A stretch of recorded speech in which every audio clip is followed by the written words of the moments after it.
खबरों में बने रहने के लिए बेल आइकन दबाइए और हाँ, फर्स्ट इंडिया को सब्सक्राइब जरूर।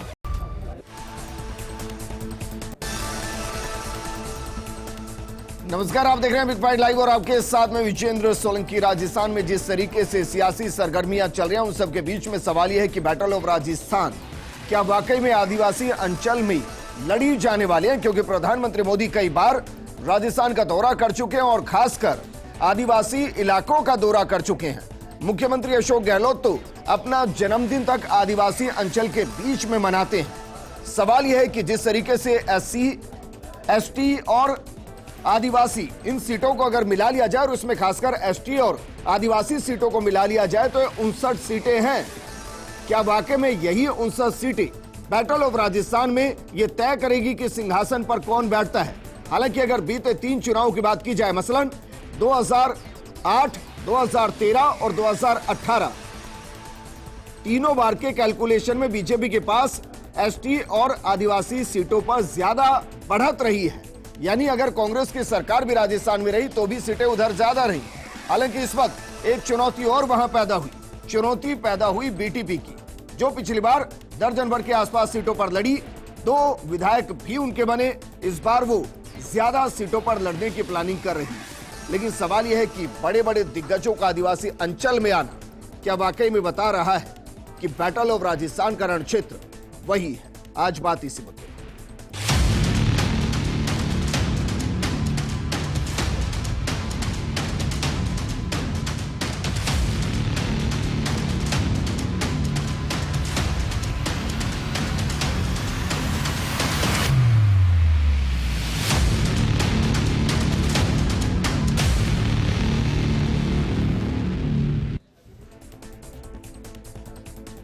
तो बैटल ऑफ राजस्थान सज चुका है, रण क्षेत्र सभी ने अपने अपने हिसाब से तय कर लिए हैं। प्रधानमंत्री मोदी 10 मई को आबू रोड आ रहे हैं, तो मुख्यमंत्री अपना जन्मदिन मनाकर वहां से आ भी चुके हैं। तो क्या आदिवासियों के सहारे सिंहासन मिलने वाला है? इस मुद्दे पर बात करने के लिए हमारे साथ मौजूद हैं बीजेपी विधायक अनीता बघेल जी और कांग्रेस प्रवक्ता RC चौधरी जी। अनीता जी, शुरुआत आपके साथ में। प्रधानमंत्री बीते कुछ महीनों में कहूं या बीते 1-1.5 साल में आदिवासी अंचल का लगातार दौरा कर रही हैं। क्या उनको ये समझ में आ रहा है कि अगर राजस्थान में सिंहासन चाहिए तो फिर आदिवासियों के हाथों से ही होकर उसको स्वीकार करना पड़ेगा, दूसरा विकल्प नहीं है?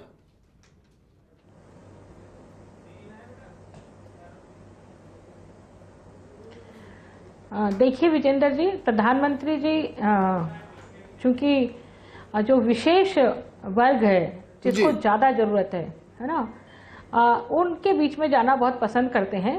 और ये आपने ही अपनी बात में कह दिया है कि 2008 में जब पहली बार परिसीमन लागू हुआ 2008 में, तो 2008, 2013 और 2018 के चुनाव के बाद यदि तीनों चुनावों को देख लिया जाए तो 177 सीट्स में से 88 सीटें भारतीय जनता पार्टी ने जीती हैं जी। तो निश्चित रूप से जो आदिवासी क्षेत्र है वहाँ शिक्षा की ज़रूरत है, वहाँ मूलभूत सुविधाओं की ज़रूरत है, और माननीय प्रधानमंत्री जी इसको बहुत बखूबी जी से समझते हैं। और वो जब जाते हैं लोगों के बीच में तो निश्चित रूप से उन लोगों की क्या आवश्यकता है उनको बारीकी से महसूस करते हैं। क्योंकि ये 5 साल कोविड था, देखिए, है ना। 2019 के बाद में 20 और 21 दोनों साल कोविड में निकल गया, लेकिन 2021 में भी माननीय प्रधानमंत्री जी पधारे थे। उसके बाद लगातार 4 दौरे प्रधानमंत्री जी के हुए हैं। मैम सच बताइए, क्योंकि आप विधायक हैं और मंत्री भी रह चुके हैं, मैं उम्मीद कर रहा हूँ कि उन इलाकों का दौरा तो आप करके आई होंगी। तो मुझे ये बताइए कि क्या 70 साल कम पड़ जाते हैं आदिवासी अंचल को डेवलप करने के लिए? और चलिए इसको भी छोड़ देता हूं, क्या 10 साल कम पड़ जाते हैं डेवलप करने के लिए?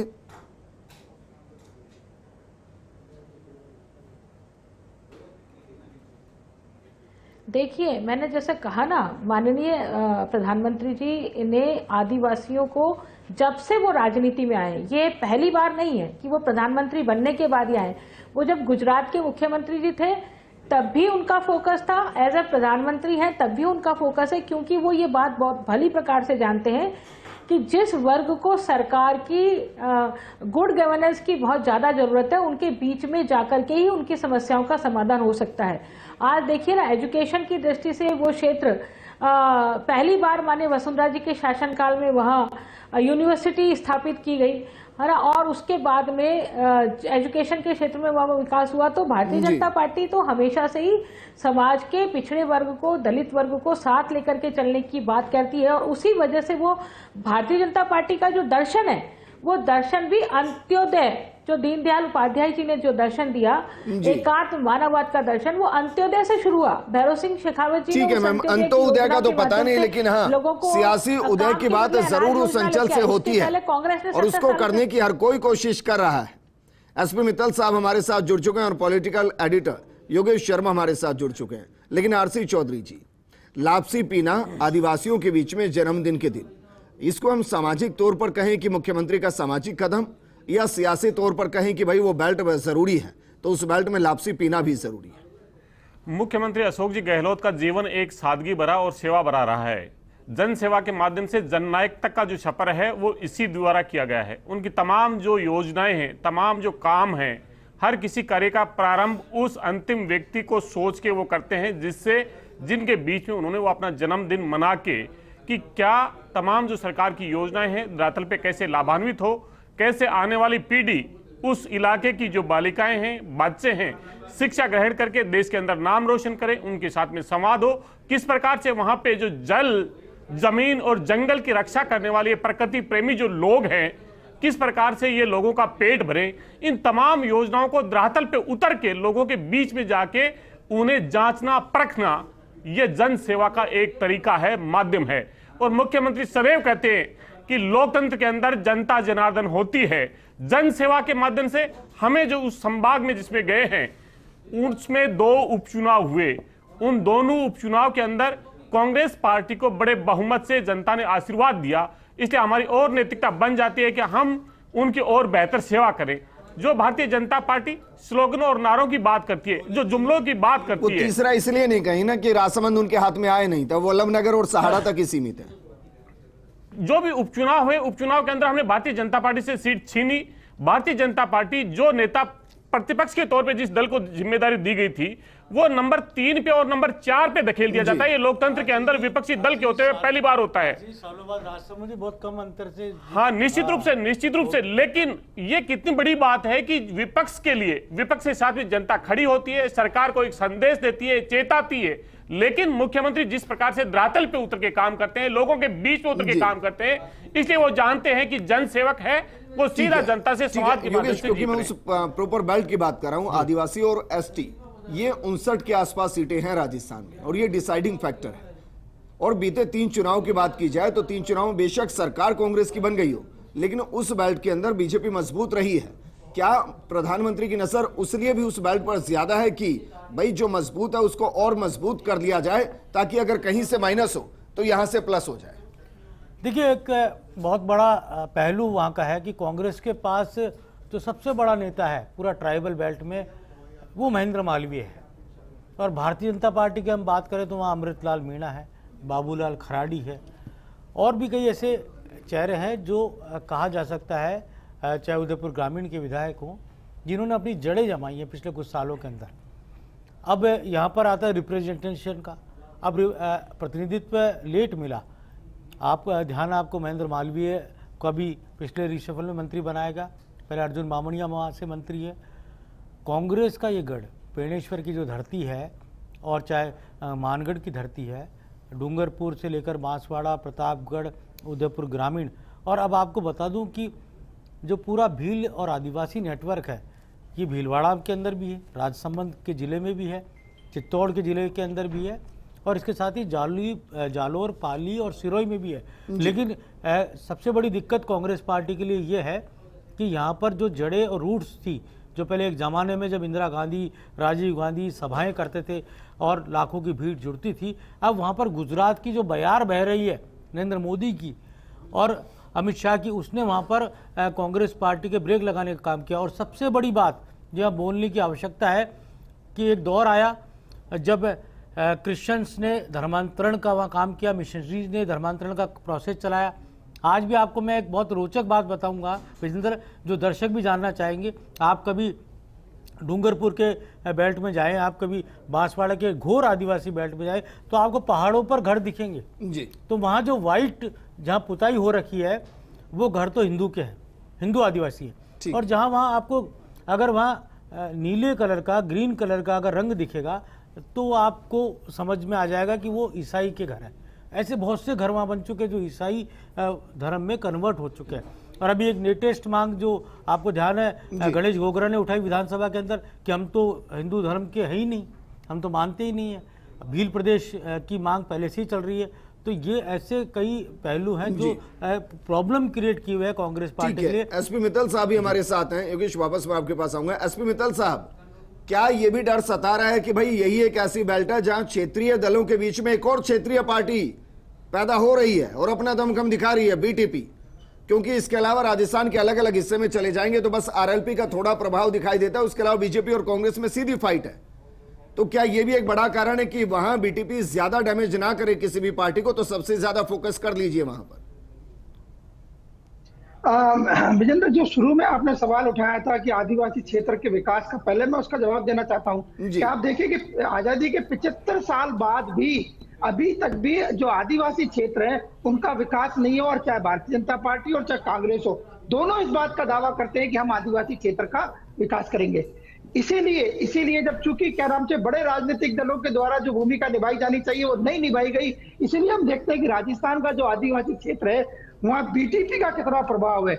आज की तारीख में बीटीपी के 3 विधायक वहां से हैं और तीनों का अपना प्रभाव है। आपको ध्यान हो कि रीट के अंदर रीट जो परीक्षा थी उसके अंदर रिजर्वेशन को लेकर मित्तल साहब 2 ही विधायक हैं। हो सकता है भाई अगले चुनाव में 3 हो जाए, अभी तो 2 ही है, वो भी बीटीपी के नहीं। हाँ जी, 2 विधायक हैं।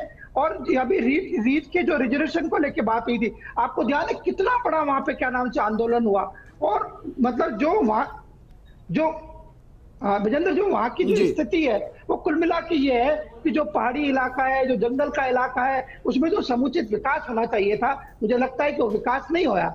अब रहा सवाल ये कि जो दोनों राजनीतिक दल है, भारतीय जनता पार्टी और कांग्रेस, इसमें कोई दो राय नहीं है कि जब 7 महीने बाद राजस्थान में विधानसभा के चुनाव हो रहे हैं तो उसको देखते हुए चाहे वो क्या नाम से मुख्यमंत्री अशोक गहलोत कल आदिवासी क्षेत्र में जाके अपना जन्मदिन बनाए और चाहे क्या नाम से 10 मई को प्रधानमंत्री जी का आने का जो प्रोग्राम बन रहा है, संभावित प्रोग्राम बन रहा है। नहीं कंफर्म है सर, कंफर्म है। पहले संभावित 12 मई का था, अब 10 मई का कंफर्म है आबू रोड के अंदर 10 मई।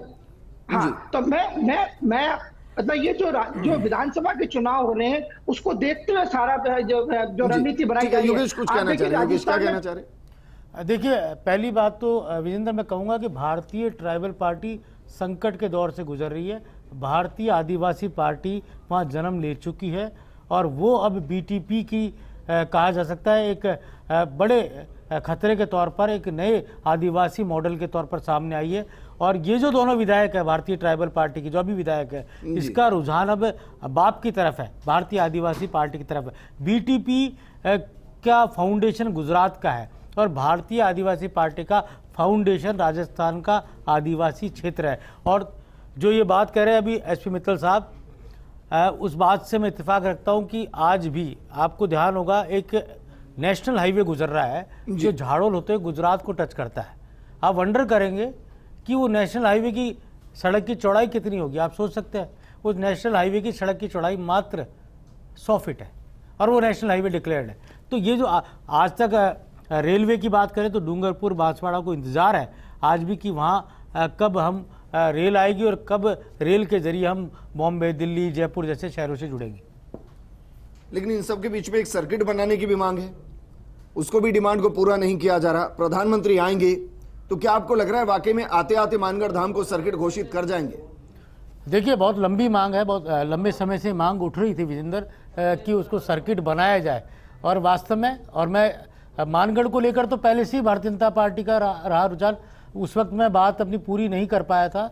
राष्ट्रीय स्वयंसेवक संघ ने वहाँ पर क्रिश्चियंस का जो धर्मांतरण हो रहा था आदिवासियों का, उसको रोकने के लिए वहाँ वनवासी कल्याण परिषद का गठन हुआ। और उसके बाद आपको बता दूं कि पिछले तकरीबन 30 से 35 सालों के अंदर आरएसएस ने वह ज़मीनी नेटवर्क खड़ा कर लिया। और यही कारण है कि पिछले 2 चुनावों से सांसद बीजेपी के आ रहे हैं और वहाँ पर रघुवीर मीणा जो कांग्रेस के कद्दावर नेता है, सीडब्ल्यूसी के मेंबर है, 3 चुनाव लगातार वो हार चुके हैं।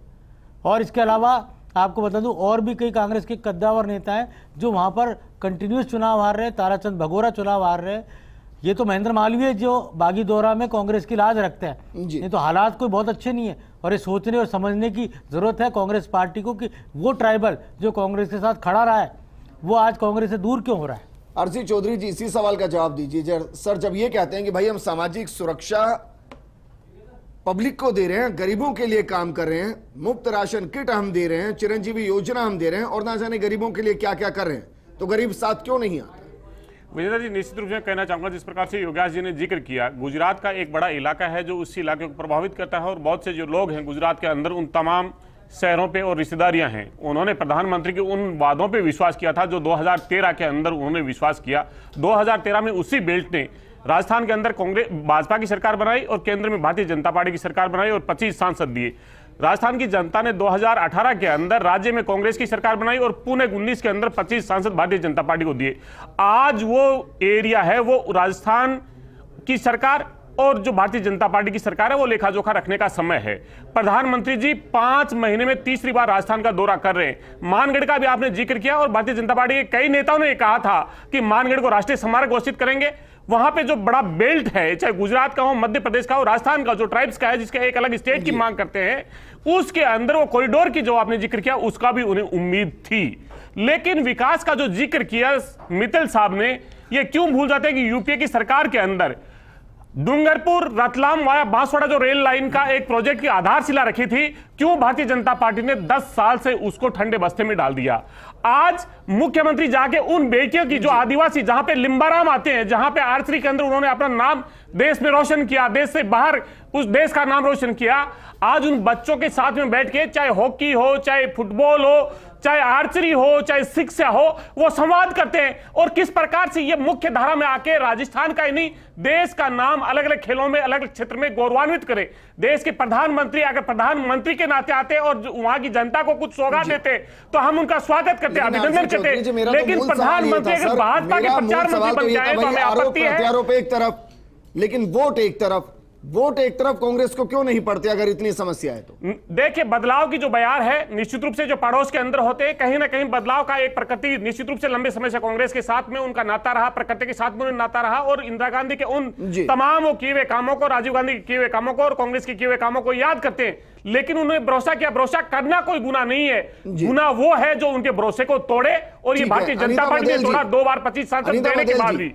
प्रधानमंत्री मोदी आ रहे हैं, पूरा राजस्थान कह रहा है अतिथि देवो भव, आइए स्वागत करते हैं। लेकिन 2 सवाल मैडम पूछे जाएंगे, जब आएंगे पूछे जाएंगे। एक तो सर्किट को लेकर मैडम, और एक ईआरसीपी को लेकर। और ईआरसीपी के साथ आपका पूरा राजस्थान जुड़ा हुआ है, जिसमें इस वक्त आप एक बड़ा जीरो हैं। और उधर मानगढ़ धाम की मांग, क्या इसके बिना चुनाव को जीता जा सकता है? मुझे मैं बता, बेणेश्वर धाम और मानगढ़ धाम और बेणेश्वर धाम को यदि एक स्मारक के रूप में डेवलप करने का काम किया तो वसुंधरा राजे जी की सरकार में औकार सिंह लखावत जी प्रोन्नति प्राधिकरण के अध्यक्ष थे, तब वो बनाया गया। मुझे बताइए, बेणेश्वर धाम और मानगढ़ धाम तो कांग्रेस को याद ही नहीं था। 75 साल कह रहे, इंदिरा गांधी आई, राजीव गांधी आया, लाल बहादुर शास्त्री जी आए, नरसिम्हा राव आया, मनमोहन सिंह आए, इनको ये इतने 70 सालों में याद नहीं आया। जब भारतीय जनता पार्टी ने वो स्मारक बनाया तो माननीय मंत्री महोदय, झूठ बोलना बंद कीजिए। मानगढ़ स्मारक का अगर कोई निर्माण किया तो वो कांग्रेस पार्टी ने किया। अगर उसे राष्ट्रीय स्मारक घोषित करने के लिए कोई पत्र लिखा तो माननीय मुख्यमंत्री ने लिखा। पहले तो वो विधायक है सर, आपकी सरकार में वो कैसे मंत्री हो सकते? पूर्व मंत्री के तौर पर कह रहा हूँ, पूर्व मंत्री के तौर पर कह रहा हूँ। अरे जवाब दीजिए, आप जवाब दीजिए। आप सरकार के अंदर मंत्री रहे थे और आज जिक्र कर रहे हैं, एक बोर्ड के चेयरमैन का जिक्र कर रहे हैं, विकास का जिक्र कर रहे हैं। आपसे जो प्रश्न पूछा कि स्मारक घोषित क्यों नहीं की, उसका जवाब आप दे नहीं सकते। आप डूंगरपुर और रतलाम जो रेलवे लाइन है उसका जवाब दे नहीं सकते। 10 साल में आपके सांसदों ने मांग की हो या आपने मांग की हो तो बताइए। वहां पे आप जो लोग हैं, 25 जो सांसद है, 73 जो विधायक है, वो वहां पे बोलने नजर आते, चुप रहते हैं देश के प्रधानमंत्री के सामने। तुम्हारी कोई अपील नहीं है। प्रधानमंत्री जी कहते मेरे नाम पे वोट पड़ते और मैं जिसको चाहूंगा उसे प्रत्याशी बनाऊंगा, इसलिए आप एमएलए और मंत्री और विधायक चुनने के लिए सिर्फ चुप हो जाते हैं। इसे राजस्थान की जनता देख रही है आपको, और गुमराह करना बंद कीजिए। मानकर सवाल रुके ना, Anita Baghel ma'am, Anita Baghel ma'am, Anita Baghel ma'am, मैंने एक बेसिक सवाल रेज किया है मैम। अनीता बघेल मैम, 7 साल का जवाब दीजिए, तुम तो 10 साल का जवाब दीजिए। 70 साल के जवाब मांगने वाले अब तुम्हारा वक्त आ गया है। राजस्थान की 8 जनता तुमसे जवाब मांग रही है। तुमने क्या किया 10 साल के अंदर, बताइए। 25 साल अच्छा चलिए छोड़िए, मैं आप दोनों को ही रोक रहा हूँ। एसपी मित्तल साहब, एसपी मित्तल साहब, एक मोटा सा गणित है सर। एसटी और आदिवासी इन सीटों की राजस्थान में संख्या है 59, और पूर्वी राजस्थान को जोड़ लें तो ये संख्या हो जाती है 110 के आसपास या 100 के आसपास। मैं ये कह रहा हूं कि क्या वाकई में ईआरसीपी की मांग और उधर से मानगढ़ सर्किट बनाने की मांग, क्या इनके बिना चुनाव को जीता जा सकता है? नहीं विजेंद्र, देखिए कि इसमें कोई दो राय नहीं कि दोनों बहुत महत्वपूर्ण मांगे हैं, चाहे वो क्या नाम से मानगढ़ के सर्किट का मामला हो, चाहे वो ईआरपीसी का मामला हो। ईआरसीपी में तो हम देख रहे हैं कि क्या नाम से जो राजस्थान के 13 जिले हैं उनमें पानी सप्लाई की बात है, और जो जिस तरीके से मुझे लगता है कि ये राजनीति हो रही है, चाहे ईआरसीपी को लेकर हो रही हो, चाहे मानगढ़ धाम को सर्किट बनाने को लेकर हो रही हो, मुझे नहीं लगता है कि क्या नाम से विधानसभा चुनाव से पहले इसको लेकर कोई घोषणा होगी। लेकिन जहां तक क्या नाम से चुनाव प्रचार की बात है, इसमें कोई दो राय नहीं कि दोनों पार्टी अपना अपना काम कर रही है। हम देख रहे हैं कि जो राजस्थान में जो कांग्रेस की स्थिति है उसमें मात्र अशोक गहलोत मुख्यमंत्री हैं, जो क्या नाम से लगातार हर मोर्चे पर लड़ रहे हैं, चाहे वो क्या नाम से महंगाई का राज शिविर हो, चाहे आदिवासी क्षेत्रों में जाने का मामला हो, उसमें लगातार वो सारे चुनाव के दौरान देख लीजिए एक नाम सामने आ रहा है, बाकी कांग्रेस की ओर से। एसपी मित्तल साहब, दिक्कत तो ये है ना कि लड़ना भी तो एक ही नाम से है, तो एक नाम वो डेवलप कर रहे हैं। भाई बीजेपी भी तो सिर्फ मोदी के चेहरे पर आएगी, तो अगर मोदी जी के चेहरे पर चुनाव लड़ा जाएगा तो लड़ने के लिए भी तो कोई एक चेहरा चाहिए।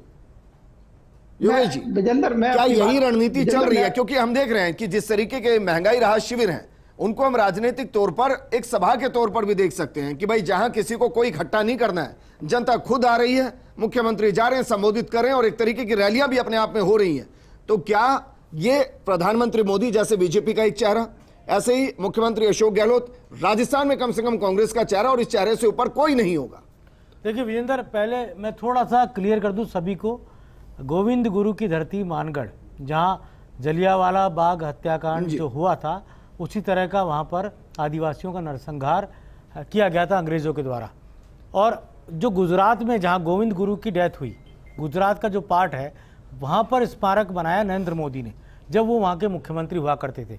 शुरुआत की नरेंद्र मोदी ने उस तरफ के हिस्से को डेवलप करने की। इस तरफ का जो हिस्सा है राजस्थान का, उसकी शुरुआत सबसे पहले अशोक गहलोत ने की, और फिर उसको विहंगम रूप देने का काम वसुंधरा राजे ने किया, जो मुख्यमंत्री थी। और अभी अनीता जी लखावत जी का नाम ले रही थी, लखावत जी ने दिल से वहाँ काम किया, और लखावत जी ने न केवल वहाँ काम किया बल्कि लखावत जी ने गोविंद गुरु पर एक पुस्तक भी लिखी है, और पूरे वहाँ का जो इतिहास है वो भी उन्होंने उस पुस्तक में वर्णित किया है। तो ये जो पूरा जो बेल्ट है, ये गोविंद गुरु की धरती का एक संदेश जाता है। गोविंद गुरु वहाँ के स्वाधीनता के एक स्वतंत्र पुरुष थे, जिनका एक संदेश था कि कुरीतियों को मिटाओ, और कुरीतियों को मिटाओ और भाईचारा अपनाओ और आगे बढ़ो। और आपको बता दूं बीजेपी ने जड़ें कैसे जमाई। आप देखिए कि पहले वहाँ पर तीर कमान, जो जेडीयू का चुनाव चिन्ह है, वो हुआ करता था। धीरे धीरे मामा बालेश्वर दयाल जो सोशलिस्ट थे, उनके कारण वहाँ जेडीयू का प्रभाव रहा। सांसद भी जेडीयू से बना एक ज़माने के अंदर, और उसके बाद वहाँ पर विधायक बने। पिछली बार विधानसभा में पहली बार भारतीय जनता पार्टी ने कुशलगढ़ में कमल खिलाया था, और उसके बाद बीजेपी ने जेडीयू को धीरे धीरे कब्जे में लिया, और जेडीयू खत्म होती गई और बीजेपी का जो कमल है वो वहाँ पे खिलता हुआ नजर आया। और कांग्रेस, आप क्योंकि अब जब वागड़ की बात आती है तो हरदेव जोशी की बात नहीं आए तो ये बात अधूरी है, जो 10 बार लगातार बांसवाड़ा से एमएलए रहे, 10 टाइम्स, और जिनका नाम गिनीज बुक ऑफ रिकॉर्ड में है, वो राजस्थान के मुख्यमंत्री रहे। वागड़ से आने वाले वो पहले ऐसे नेता थे जो राजस्थान के मुख्यमंत्री रहे उस ट्राइबल बेल्ट से। हरदेव जोशी के बाद कोई भी बड़ा नेता आदिवासी अंचल से राजस्थान में नहीं आया। कांग्रेस के अंदर, यह कांग्रेस के लिए एक बड़ा बड़ा ड्रॉबैक रहा। और यही कारण है कि उसके बाद कमोबेश, क्योंकि महेंद्र मालवीय बांसवाड़ा तक सीमित रहते हैं, ताराचंद बगोरा डूंगरपुर तक सीमित रहते हैं, तो ऐसा कोई बड़ा नाम नहीं। अन्य जो नाम है 80% एसटी की आबादी है। यही कारण है कि जो बाकी जो आबादी है, जिनको आप कह सकते हैं कि न वो जिला प्रमुख बन सकते हैं, न वो प्रधान बन सकते हैं, न वो विधायक बन सकते हैं। ठीक है, मेरे पास सिर्फ 1 मिनट है, इसलिए मैं क्विक रिएक्शन ही चाहूंगा। योगी जी, आपको लग रहा है कि अब इन 7 महीनों के अंदर आदिवासी अंचल में एक के बाद एक नेताओं का आना लगा रहेगा, ये शुरुआत भर है? देखिए, नरेंद्र मोदी का प्रभाव है, इससे इनकार बिल्कुल नहीं किया जा सकता। बड़ी संख्या में वागड़ का जो और मेवाड़ का आदमी है, जो वहाँ का मजदूर तबका है, व्यापारी है, वो गुजरात में व्यापार करता है, और गुजरात की जो राजनीतिक बयार है उसकी हवा को लेकर वो यहाँ पर आता है। चौधरी जी, अंदर खाने कांग्रेस के अंदर मिशन 59 का जिक्र किया जाता है, यानी कि आदिवासी और एसटी इन सीटों का जिक्र किया जाता है, क्या उधर की तरफ फोकस और बढ़ेगा? निश्चित रूप से लीडरशिप डेवलपमेंट प्रोग्राम को लेके किस प्रकार से जो हमने अनुसूचित जाति और अनुसूचित जनजाति और टीएसपी जो एरियाज है, टीएसपी फंड्स का जो हमने लोकेशंस किया है, वो किस प्रकार से उनके सर्वांगीण विकास के लिए हो, ये मुख्यमंत्री की दूरदर्शिता है। उसी को लेके किस प्रकार से जिलावार वो तमाम और विधानसभा वार वो विकास के कार्य और ज्यादा धरातल पे और सुशासन के तौर पर नजर आए, ये सरकार की प्राथमिकता है। चौधरी जी शुक्रिया हमारे साथ, योगी जी आपका भी शुक्रिया, अनीता मैम आपका भी शुक्रिया, और एसपी मित्तल साहब आपका भी बहुत बहुत शुक्रिया चर्चा में शामिल होने के लिए। बैटल ऑफ राजस्थान में ये तो शुरुआत भर है, चुनाव आते आते दर्जन भर से ज्यादा दौरे हर पार्टी के बड़े नेताओं के हर इलाके में होते आपको नजर आएंगे, और यकीनन जब कोई बड़ा नेता आता है तो विकास साथ लेकर आता है। नमस्कार।